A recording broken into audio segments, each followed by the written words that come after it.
Hi there, it's Lo, and here we are making what seems to be once more the weekly Phoenix Suns update video. And to be fair, on this channel, I decided to not just sit underneath the low-hanging fruit tree, just picking apart every single last video that I could make, but this time it definitely seems necessary, as it is official that the Phoenix Suns have been eliminated from postseason play. And when I say eliminated, I don't mean that they made the play-in tournament, they got knocked out and you just weren't aware of it. Oh, no. We're talking about an organization that's been so disappointing that the Suns couldn't even capture the 9th or 10th seed out west. Be very mindful that this is a Western Conference that features both the Sacramento Kings and the Dallas Mavericks in the play-in tournament, two organizations that spiraled out of control after trading both De'Aaron Fox and Luka Doncic. And when it comes to the Dallas Mavericks in particular, not only did they lose Luka, but they also lost Kyrie Irving for the rest of the season. Derek Lively missed significant time, as well as Anthony Davis. So effectively, the three best players that were on the roster right after the Luka Doncic trade. The team couldn't sustain any level of consistency when it comes to availability, and yet they still made the play-in over the Phoenix Suns. Yikes. Big ol' yikes. And when you take a step back and look at the season for the Suns, you really have to start to ask yourself, man, what really went wrong? This is an organization that finished the season with a record of 36-46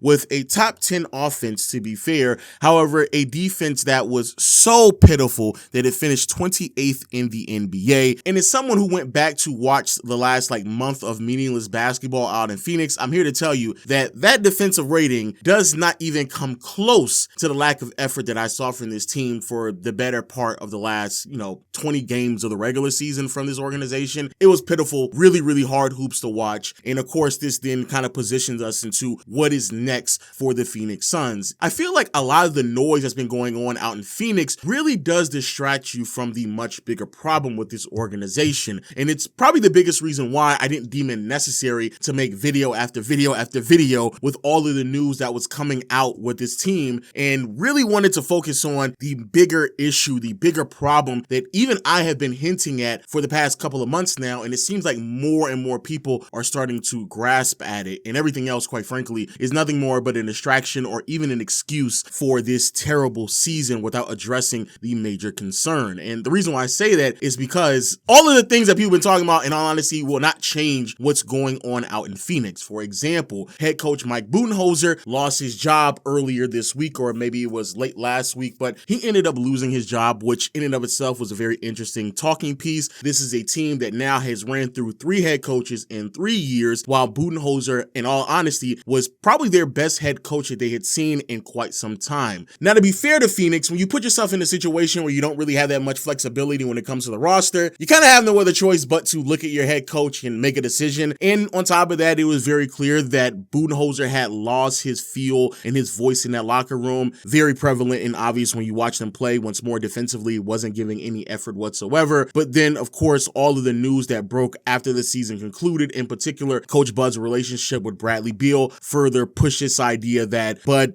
obviously had to be moved and brought in someone else. And also, I do believe there are a handful of really good coaches out there, so there's going to be a lot of selections. Nevertheless, though, 3 coaches in 3 years is pretty crazy and laughable. And quite frankly, I do believe that this is the best coach that we've seen with his organization in quite some time. And so it does again kind of beg the question, hey, if it's not going to work with Coach Bud, who exactly is it going to work with? Another topic of discussion or conversational piece, but I like to call it again a distraction from the much bigger problem, of course, is Bradley Beal. The 31-year-old guard was a complete and utter disappointment all season long. I would very well argue one of the biggest disappointments in the entire NBA. And a huge reason for this has to do with the fact that Beal in his play did not match up with the expectations, and certainly did not match up with the amount of money that he's getting paid from this organization. And how dire the situation when it came to Beal became very prevalent at the deadline when the Suns were unable to move off of him due to the fact that he has a no trade clause. Then the criticism continued to heighten even further when it came to Bradley Beal and his decision to still be on his team once he continued to underperform, miss games due to injuries, and everything came to a head at the end of the season when he had a grand whopping 1 point against the Boston Celtics, 0 for 7 from the field, 0 for 3 from behind the arc. Certainly a part of the season, once more, where I could have really just laid into Bradley Beal and just rolled out another video, but it was just an ongoing theme of just underwhelming play from a player that is very detrimental to what this team needs out of him if he's not able to provide it. Getting paid $50+ $30+ million at the age of 31 with no trade clause, and performing like that certainly played a part to why this team was so underwhelming. And to even add on to the underwhelming play, Beal was also a part of the locker room that could not connect with Coach Budenholzer, as reports have now came out that Bradley Beal deemed it disrespectful when Coach Budenholzer approached him and suggested that he played similar to Jrue Holiday, effectively making the correlation to Jrue Holiday as the third option on the Milwaukee Bucks team that Coach Bud won a championship with to this team as well, in terms of trying to sacrifice and adjusting your game to best suit what this team needs. And to be fair to Bradley Beal, I understand where the disrespect came from, especially because you are effectively asking me to do something that you know I don't do. Like, that's kind of crazy, but also, you know, pretty ironic because Bradley Beal is the same person that was preaching to a whole bunch of younger players about having to sacrifice and adjust your game to be as impactful as possible because you're not going to be a star. And here we are now.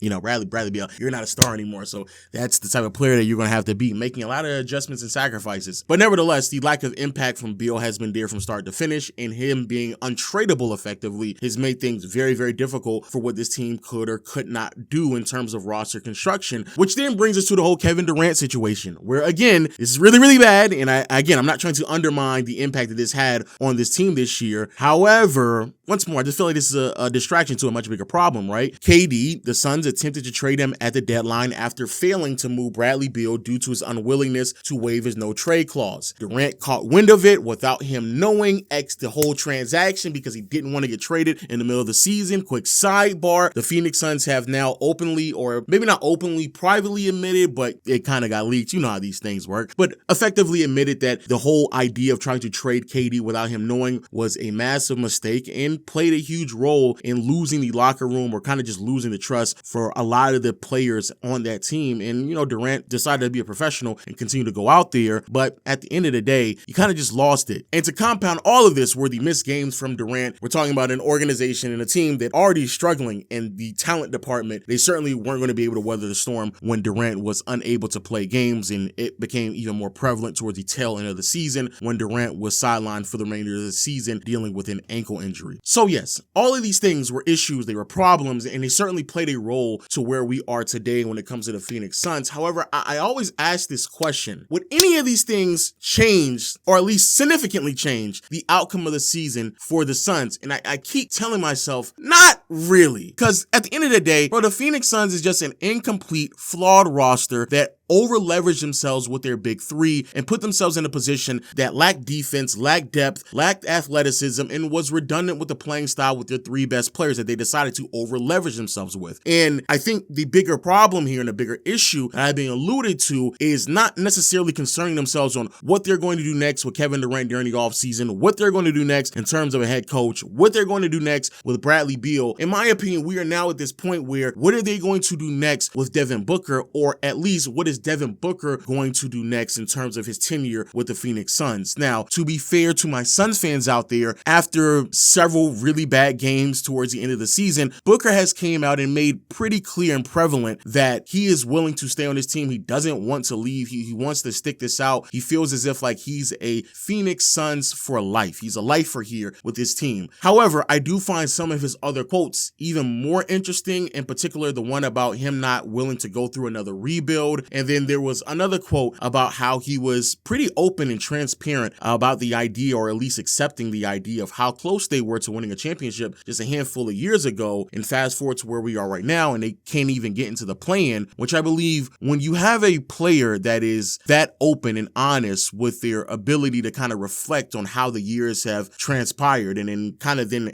going out and looking at the rest of the NBA, I think that is the first step to accepting that this team is not the one for you. This is when I'm talking about the much bigger picture here, right? So for example, we can talk about the three coaches in 3 years when it comes to this organization, when it was Monty, then Frank Vogel, and now Coach Budenholzer. All of them lost their jobs within a 3-year period. But the much bigger picture here is that, bro, the Phoenix Suns have ran through 8 head coaches in 11 seasons with Devin Booker. That's just who they've been the entire time. We can talk about, the health and how available KD was, and when he was there, how much better they would have been. Sorry to tell y'all this, but when KD was playing, they were like 2 or 3 games above 500. Him not being available is a problem, but is that a problem that's really going to fix itself? Is that something that's going to really change the outlook of this team? They would have been at best the 8th seed, getting prepared for a first round exit. That's what they would have been. We can sit here and talk about how, Kevin Durant and what team he's going to go to, and go into Photoshop and have all the fun in the world and put a different jersey on him, right? But at the end of the day, we all know that KD only has 1 year left on his deal. He's over the age of 35, consistently banged up and dealing with injuries throughout his second half of his career. And so what you're going to receive in return for him isn't really going to be much. It's not that many teams that are so desperate that are willing to give up a lot in return for who Kevin Durant is, regardless of how talented he is. You have to ask yourself, do you really think it's enough to change the trajectory of this team? A trade package that centers around Julius Randle from the Minnesota Timberwolves, is that really going to do anything for you? A trade package that's centered around Fred VanVleet and a couple of picks from the Houston Rockets, is that really going to do anything for you? Think about that for a second. Everybody's talking about Bradley Beal. I can't believe they traded Bradley Beal. Oh my goodness. Again, terrible trade. It's even worse when people start to realize, or at least remember, that they also gave up pick swaps, multiple pick swaps for Bradley Beal as well. But people also don't talk about how bad the Kevin Durant trade was when they gave up both Mikal and Cam Johnson and a slew of draft capital. People don't talk about how quickly that Jusuf Nurkic trade has also just been egregiously bad, because not only did they give up DeAndre Ayton, which, as a sidebar, Ayton really wasn't that good, but they also gave up Toumani Camara, a defensive wing that would have been perfect for what this team needed. And in the process of doing so, just in case there's people out there who may have forgotten, that Jusuf Nurkic trade was a 3-team trade where not only Damian Lillard was moved, but ironically enough, so was Jrue Holiday. So they could have actually had Jrue Holiday instead of asking Bradley Beal to be someone that he just isn't. And then you start to realize and have the revelation that changing 1 or 2 things isn't going to be the answer. They can bring in a different head coach after a different head coach after a different head coach. They can go out there and trade Kevin Durant, and we all know the return isn't going to be significant. And we all know Bradley Beal is basically stuck on his roster anyway. So we know what the answer is to all of this. And it's not making adjustments to the roster, because you're very limited in what you can or can't do, especially when you don't have any draft capital. The answer is, what is Devin Booker going to do? When is he going to finally wake up and say, hey, you know what? I don't want to be here anymore. I say that back. I want to be here, but if this is what the roster is going to look like, if you all can tank the roster that quickly from 2021 to where we are now, where you've ran out of options, you don't have any more say so on what you can and can't do to this roster, due to the lack of draft capital, due to the inability to trade Bradley Beal, due to the nonsense that you've constantly made in terms of the decision making when it comes to this roster for the last 3 years, it doesn't matter. We know they're not getting back to that. The question is, how long is it going to take for Devin Booker